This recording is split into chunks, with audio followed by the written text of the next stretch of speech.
Welcome back to Fast Money. Useless, unsafe, and dirty. Oh.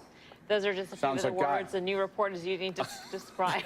I mean, I was waiting. It was just a matter of time. Okay, folks. It was the third time you said I was waiting. Who was going to say it was Dan, BK, Tim? Sorry. Those are words used to describe Bitcoin. Okay, let's get back on topic. Let's get to Seema Modi back at headquarters for the details. Seema. Melissa, it's the Bank of Central Bankers slamming Bitcoin in a 24-page report questioning the validity of cryptocurrencies and the decentralized technology it operates on, asserting that cryptocurrencies are highly volatile, especially when you compare it to the price of gold.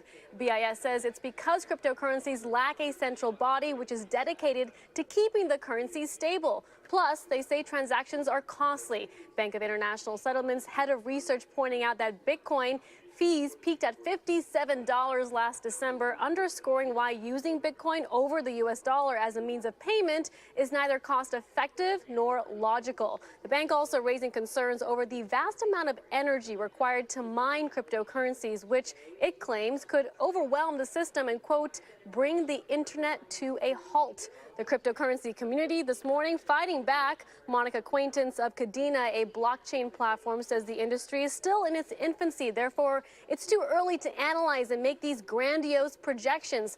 Melissa, the Bank of International Settlements may not see true value in cryptocurrencies, but the believers in the technology and its applications are sticking by it for now.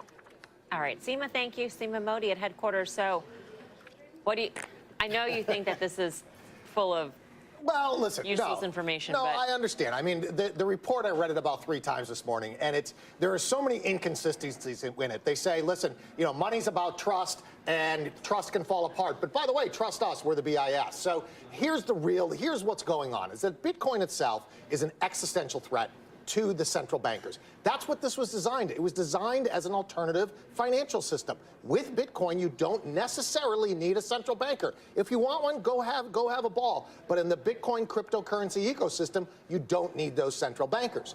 Not only that, Bitcoin is an alternative here. So it's the new guard versus the old guard out there, right? So this is kind of like when the newspapers went online. All the newspaper editors said, that's never going to work. New guard, old guard. And then finally, the difference here is what the whole thing about Bitcoin is peer-to-peer. It removes the middleman. And the middleman in this particular case is the BIS and the central bank. So Bitcoin is like the Napster of money.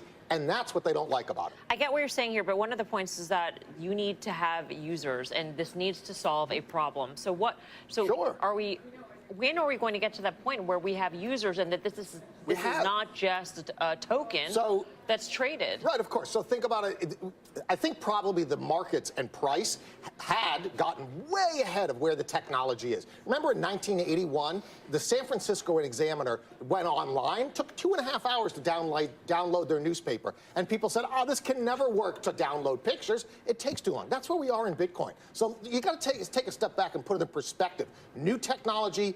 As this technology grows, you will get more users. Hey, Beek, so this is central bankers, a group of them. All right, isn't there a lot of talk about sovereign cryptocurrencies? And aren't these the same central bankers who may be very interested in this to solve some problems? Give us some color on that. Yeah, I'm not sure what problem a sovereign cryptocurrency solves. Right, the whole point of a cryptocurrency, the ability to actually know where money's flowing in and out of your country. I mean, this is the big issue, and I'm on your side on this one. But I will say that there's a fundamental issue here: is that governments can't not know what money's floating in and out of their countries. I totally agree, and I think that's why they don't like it. That's the problem.